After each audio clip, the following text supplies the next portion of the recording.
Two players that have already arrived at Stamford Bridge in the summer, one who looks like he's on his way. How would they perform in Football Manager? Let's have a look.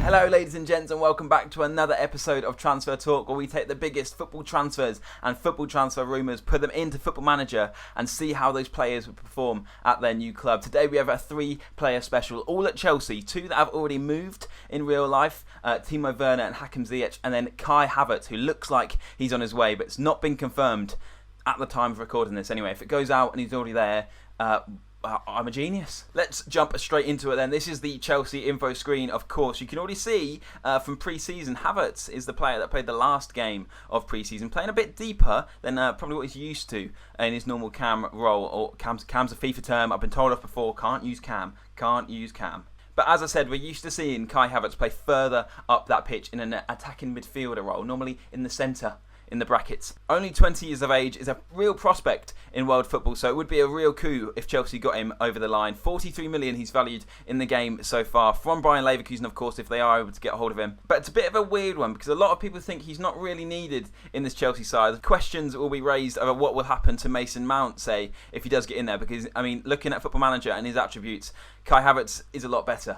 They're both young though, they both can improve, so we'll have to see what happens. Looking at the 2 players that have already secured their transfer to Stamford Bridge, we have Hakim Ziyech, who joined from Ajax, the Moroccan international who's got a very good record actually in international football. 14 goals from 29 full caps. Again, kind of plays the same position as Havertz and Mount, and I think when the new season comes around, you'll probably see him be deployed out on this right-hand side. I think he'll kind of replace Willian, because it looks like Willian's going to leave on a free. Again, in Football Manager, he's a very good player. Lots of greens around here, lots of yellows. A bit weird that his finishing's only 10. I thought that'd be more than that, but maybe one he can improve on. It is 26, of course, so more the finished product than the other 2 we're going to look at. But yeah, decent player as well.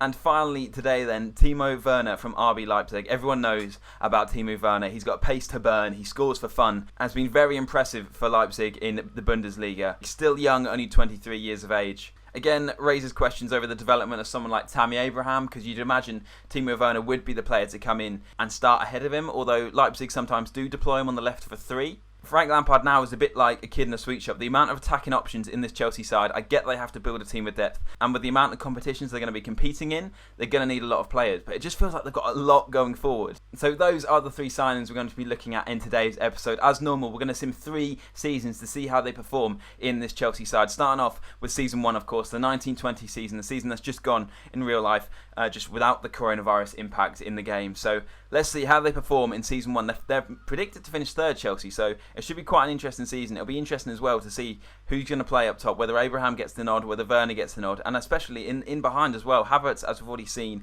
has been pushed a bit deeper. Will he be pushed up into there? Will Ziyech play in there? They've got Willian, they've got Pulisic, they've got a lot of options, as we've already said. Let's see who plays where and what impact these players have. The end of season number 1 then. Let's see how the 3 lads have performed for the Blues in the Premier League, and of course they're in the Champions League as well. I was just thinking this gives them a big boost in the Champions League, having these 3 talents in there. Let's see how they have performed, if I can spell Chelsea correctly. 5th in the Premier League. Okay, so on the face of it already, they've underperformed in terms of the media prediction. Last game of the season, and all 3 of the new signings in there, all in their positions I kind of expect them to play if Chelsea are to sign them. Let's have a look at the league table. We'll just click over to it here. They finished 5th, as we saw, 4 points off Arsenal in 4th. Of course, qualified for the Europa League this time around as well. Lost in the FA Cup semi-final to Manchester United, lost in the quarterfinals of the Champions League, so got to the quarterfinals of the Champions League, lost to Real Madrid, lost to Wolves and lost to Man City in April. But other than that, in the Prem, look at that, that's a very good record for them. They finished the season very strongly, put up a good charge towards the Champions League spots, but it looks like they must have faltered near the start then. They lost the Super Cup 1-0 to Liverpool. It looks like they just drew quite a few games, to be honest. Let's go first to Timo Werner. How many goals did he get this season then? It's valued at £65 million now, so that's gone up quite a bit. If we go to his career stats, we'll see he scored 15 goals in 35 appearances in the Premier League. Not bad for a first season, to be fair, adjusting to Premier League football when he's straight in there scoring 15. I mean, I think Chelsea will want him to be scoring around the 20 mark, if we're honest. He's got 3 Player of the Match awards as well. 21 goals in all comps from 47 games. In the Continental Champions League competition, he scored 5 goals in 11 Champions League matches. 1 in the Cup as well. Started 34 of the 35 games, which is interesting. Only missed 3 games in the league altogether. Started all but 4 as well. Only 1 sub-appearance. So he's made quite a big impact on Frank Lampard to be starting him in all the games anyway. So that is good from him. Let's have a look at Ziyech next, who played, looks like he played on the right. We'll have a look at the best 11 in a bit, but it looks like he played on the right for quite a bit. Up to £49 million value as well. 27 years old now, of course, 1 year older. Finishing still down at 10. Those decisions are still not great as well. But of course, still a top player. What were his stats like then? 26 appearances in the Premier League, 6 goals, 8 assists. That's not too bad, not too bad at all. 7.23 average rating, so a higher average rating than Timo Werner. Okay, so looking down here, he was used as a sub 17 times in all competitions. Only started 16 of his 26 league games, coming on 10 times. 6 goals in the league, as we already said. 1 in the Cup and the Champions League as well.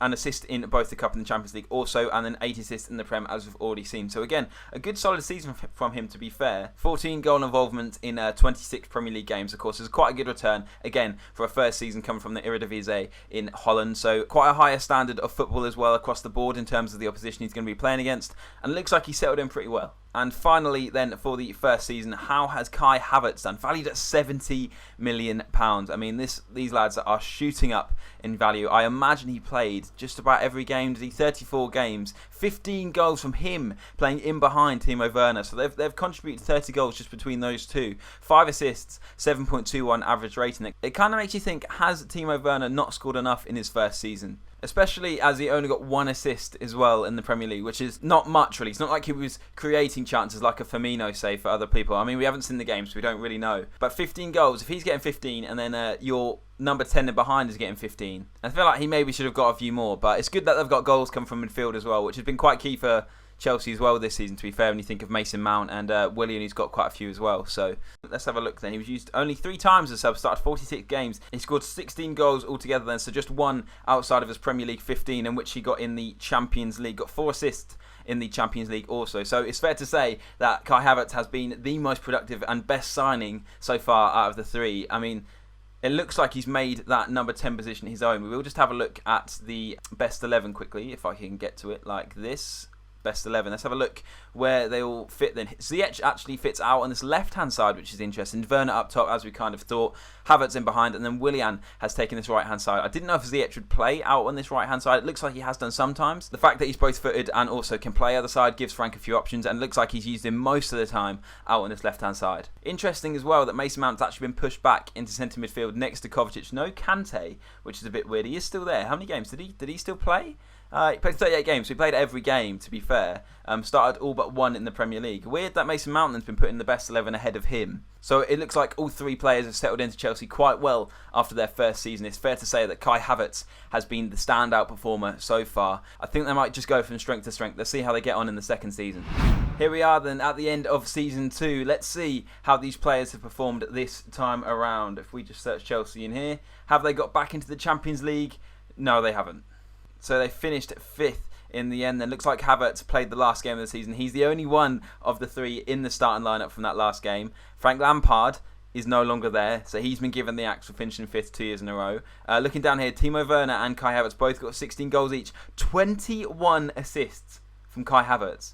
I mean, we've got to start with him, haven't we? We have to start with the main man. Up to £82 million he's worth now. His attributes are rocketing up. What a player, man. If we look at his stats overall then, 32 matches he played in the Premier League this time around. 13 goals, 13 assists, 7.5 average rating. What a player. What a couple of seasons he's had in a Chelsea shirt. Played 47 games overall, 16 goals as we said. 3 goals in the Champions League. 5 assists also in the Champions League. 21 assists overall is unreal. What a couple of seasons he's had. Looking at the other 2 then, Teemo Werner down here, is he still at Chelsea? He is 25 years old now. £65 million is how much he's worth. Has he dropped? Has his pace dropped slightly? I have a feeling it was 18, was it? I might be wrong. If we look at his stats this time around, then played less games than he did in the previous season. Only 29 in the league this time. Only scoring 6 goals. That's actually very poor. He's not had a great season, has he? I'd take it. Has he had an injury or something? If we go to injury history, not really. 20 times he started, 20 times used as a sub. It looks like he wasn't fancied this time around. I did say I think he probably should have been scoring more than 15 goals in that first season. So maybe Frank thought that, but then Frank isn't here now. So maybe Frank was wrong. Who knows? Anyway, he scored 16 goals overall, 6 in the league as we already discovered. He got 9 in the Champions League. I mean, that's quite a few. And he only started 5 of those games as well. A bit of a weird season for Timo Werner. Obviously, he played quite well in the Champions League, as you can see. I'm not actually sure how far they got in the Champions League this time around. Let's have a look quickly. If we scroll to the bottom.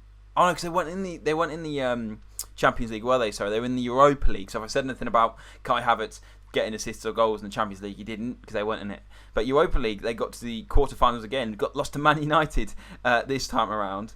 Gabriel Barbosa, good choice of a player to bring to Manchester United. Only someone very intelligent would do that, and they would also stream it on Twitch, twitch.tv/JoshPeach_. I'll see you there. And last, but certainly not least, Hakim Ziyech, valued at £51 million now, 28 years old, the oldest of the three, as we already touched on before. Looking at his history, then he's only played 22 games, a little less again than the previous season, scoring 7 goals, 1 goal more than the previous campaign, but only getting 2 assists. That average rating below 7. Ouch. He only actually started 13 games in the whole season, came on 20 times, started 8 games in the Prem, came on 14 times in those, scoring 7 goals from that. I mean, that's pretty decent. 7 goals from 8 starts is not too bad. 2 assists, as we said, also 1 assist in the Cup and the Europa League also. So, again, not performing up to scratch, really. Frank Lampard hasn't been using him as much as he did in the first season, along with the same with Timo Werner. They both haven't performed as well. Maybe he didn't get on with the manager. You never know. We don't see what's going on behind the scenes, do we? Now, this is a bit different than the first season. I mean, we kind of saw it coming, and you think about how poorly Werner and Ziyech performed. Neither of those feature in the best 11 for this season. Tammy Abraham is back up top. Memphis Depay has come in and took the left-hand side. Pulisic in the number 10 role, which is a bit of a different one, and Chiesa out on the right hand side. Havertz has actually been pushed back next to Bentancur. I can never say his name properly, Bentancur. But anyway, Havertz has been pushed back to a deeper role. He's obviously performed very well there, so that has worked, but no space for Ziyech or Werner. Both make the bench, in all fairness. That's weird though, because Tammy Abraham's only scored 12 goals compared to Werner's 16. I think this has actually been really interesting so far to see how they've all developed in such different ways during these 2 seasons. One more season to go then in this episode. Who's going to come out on top? Who's going to really take the season by the scruff of the neck? We're looking towards Werner and Ziyech to do that. Havertz, if he can continue the same form he's already got in these first 2 seasons, he's going to be some player for Chelsea. Season 3 is done. Let's jump in then and see how the 3 lads did in their final season of this simulation video. Have Chelsea finally got back into the Champions League? Are the players even still there? They have finished 4th. Are they in the Champions League? Pep Guardiola is their manager now. Okay, fair play. 74 points this time around was enough to get them into the Champions League. Less points than they actually got last season as well. Pep Guardiola looks like he's kept his job because he's still there. Are the players still there though? Are the 3 players that we brought in, are they still there? Let's see if we can find them. Kai Havertz is centre midfield, valued at 86 million at 22 years old. I mean, that is crazy numbers. So let's see how much he has played this season. And 37 appearances in the Premier League, scoring 6, assisting only twice. So a lot less than he has been doing in previous campaigns. His average rating also a lot less than last year's as well. In other competitions, he started 51 times in all comps, coming on 3 times, 8 goals overall, 6 assists overall. In the Europa League, again, only 1 assist, 1 goal in 11 games. Started all but 3 of his league games, so a constant name on the team sheet in the starting 11, which is good to see. Let's look at how far they got in the Europa League again, quickly. Knocked out by Tottenham this time, so knocked out by another English team, this time in the form of Tottenham. I guess because they're in the Champions League for next season, they must have gone on to win the whole tournament, which is interesting to see. Only 1-0 as well. Dele Alli in the 84th minute of the first leg, then a goalless second leg at the Bridge means that Tottenham advanced through to the final. And then obviously went on to win it. So a good season for Tottenham. But we're not here for Tottenham. We're here for people like Timo Werner, who did play in that game, valued at £74 million. I mean, if nothing else, these 3 players are now massive sellable assets for Chelsea. 26 years old now, Timo Werner. This time played 20 games in the league. Scored only 3 times. I mean, that's not good, is it? That isn't good. During this whole season, he only started 4 games. It looks like Pep Guardiola was only using him as some sort of impact sub, and it didn't really have much impact, did he? Only scoring 3 goals, as we said. So 7 goals in all comps, 3 in the league, 1 in the cup, 3 in the Europa League. Only the 3 assists as well. I mean, it's not looking good for Timo Werner. It doesn't look like he's going to have a long-term future at Chelsea if he keeps performing this way. You look back at his attributes, and to be fair, he hasn't been given much of a chance this season, coming off of the bench a lot of the time. He should be doing a lot better than that, shouldn't he, to be fair? Finally then, Hakim Ziyech is still there. They're all still there. I mean, that's the good thing. They've all remained at Chelsea for all 3 seasons of this experiment. He's valued at 46 million, 29 years old now. Chelsea don't normally like to keep hold of older players. Not saying that he's old yet, to be fair, but you look at Willian's situation with the contract at the moment. They're not too keen on keeping players around way into their 30s. He only played 11 times. Only started 10 games. Only came on 6 times. So made a combined amount of 16 appearances for Chelsea this season. For a player of his quality, that seems crazy to me. So he scored 2 goals and got 5 assists. None of those goals came in the Premier League. 7.07 average rating. It's not been good for him, has it? Him or Werner, to be fair. Chelsea actually won the FA Cup in this season as well. So, I mean, they've each got a trophy at hand. But before we end this video today, let's just have a look at the best 11 for this final season. The formation was changed up to a 4-1-4-1, which Pep Guardiola does like to play. Abraham back up top, Sane, Chiesa, Havertz again dropping back into this position. Again, with the formation he's playing, there's not going to be a number 10 role, so that does make sense for him playing in there. The other 2, again, not to be seen. I mean, this time, Timo Werner's made it onto the bench. 6.98 average rate, and didn't even know that when we were looking at him a minute ago. I find it really interesting then how Frank Lampard used all 3 players quite a lot in that first season. All had really good seasons, to be fair, or in comparison, compared to actually Havertz had an even better season in that second campaign. Compared to where they are now, where a new manager's come in, they've recorded their best ever league finish in this mini simulation. They've won the FA Cup. And 2 of the 3 marquee signings have barely featured. But interesting, that's why we do these experiment videos, because they throw up things like that and they make you think about things a little bit differently. I really hope you did enjoy this video today. Episode 2 of Transfer Talk is done. If you have enjoyed, please leave a like rating down below. Don't forget to comment, share it with your friends. Get some more Chelsea fans involved. Let me know in the comments down below what transfers you want to see next. Subscribe if you're new around here. Hit that bell for a notification when we get a new video out. Mondays, Wednesdays and Fridays. We're going 3 videos a week. Thank you very much for watching, and I'll see you guys very, very soon.